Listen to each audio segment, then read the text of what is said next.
Bonjour à tous, la saison des festivals est enfin à nos portes. Allô les festivals!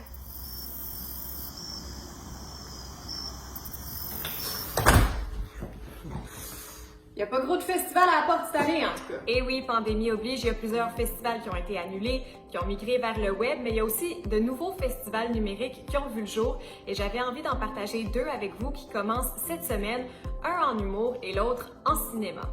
Habituellement, à l'été, le groupe Juste pour rire présente tout un festival. Il y a des galas, des spectacles à l'extérieur, des prestations dans les rues. Cette année, la tradition ne pourra pas avoir lieu comme prévu, mais on nous offre un festival numérique, le festival Ha Ha Ha. T'es sûr que c'était pas plus le festival? Ça me dit quelque chose, mais peut-être que c'était plus... Peut-être que je mélange avec le festival... C'était-tu ha ha ha ou... Peu importe le rire bizarre que vous avez, c'est un festival de 4 jours qui présente 18 spectacles différents que vous pouvez regarder dans votre salon. Donc, votre salon devient la salle de spectacle. Il faut se procurer une passe, que ce soit pour une journée ou pour les 4 jours de spectacle.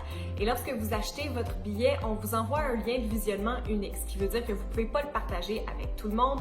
Les spectacles ont lieu à une heure fixe. Et puis, j'ai vérifié, là, vous pouvez prendre l'image de votre téléphone intelligent et la projeter sur la télévision, soit avec Apple TV, avec Chromecast ou même avec un fil HDMI. Comme je le disais, il y a plus d'une proposition par jour. J'en ai choisi quelques-uns qui me semblaient intéressants.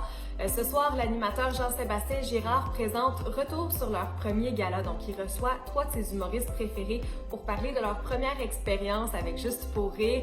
Étant une fan de vidéos d'archives, j'ai très hâte de voir ça. Ça m'interpellait beaucoup. Vendredi, rendez-vous pour les geeks ou les cinéphiles. L'humoriste Jérémy Larouche présente La saga des étoiles. C'est un résumé parodié de l'ensemble des 6 épisodes de la série culte Star Wars. Bien entendu, si vous êtes un fan fini de la série, vous pouvez vous déguiser pour écouter le spectacle à la maison.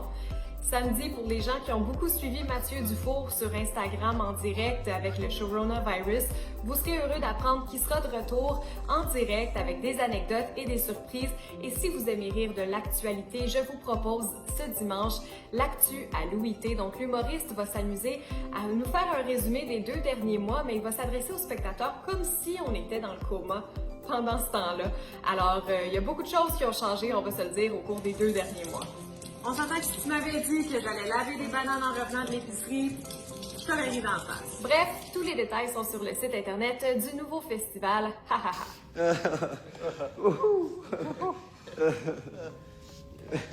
L'autre festival duquel je voulais vous parler, c'est le festival We Are One, qui est présenté par une vingtaine de festivals de films prestigieux comme Cannes, Sundance, Tribeca, le Festival international du film de Berlin, de New York, de Toronto. C'est un festival numérique de 10 jours sur YouTube qui sera présenté à compter de vendredi jusqu'au 7 juin prochain. Donc, à défaut de pouvoir aller au cinéma, vous allez quand même pouvoir écouter des films de partout dans le monde, de grande qualité, dans votre salon cinéma maison. Alors, la bonne nouvelle, c'est que si vous devez vous lever pour aller aux toilettes, vous dérangez personne. Il n'y a personne qui va frapper ses pieds dans le banc derrière vous et personne qui va parler trop fort à côté. Wow! Va-t'en. Non, va-t'en, laisse-moi manger mon popcorn. Évidemment, il y a toujours des inconvénients à faire un cinéma maison, mais c'est mieux que rien. Donc, le festival We Are One présente tous les films gratuitement, mais c'est avant tout une collecte de fonds pour aider les organismes qui viennent en aide pendant la pandémie. On nous offre un mélange de documentaires, de courts-métrages, de films de fiction qui ont été présentés dans ces différents festivals. Il va aussi y avoir des entretiens avec des acteurs, des gens de l'industrie, comme les réalisateurs Guillermo del Toro ou même Bong Joon-ho, qui était la vedette aux Oscars cette année. Et on a aussi des primeurs mondiales qui seront présentées lors de ce festival numérique. Entre autres, le film Toto, qui a beaucoup attiré mon attention avec son résumé. C'est l'histoire de Rosa, une grand-maman de 90 ans qui tombe amoureuse d'un robot alors qu'elle lui apprend comment faire du spaghetti. Et là, malheureusement, la recette familiale va être effacée par une mise à jour du serveur.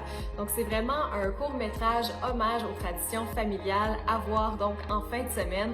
Alors voilà, c'était mes suggestions de festivals numériques. On se retrouve très bientôt.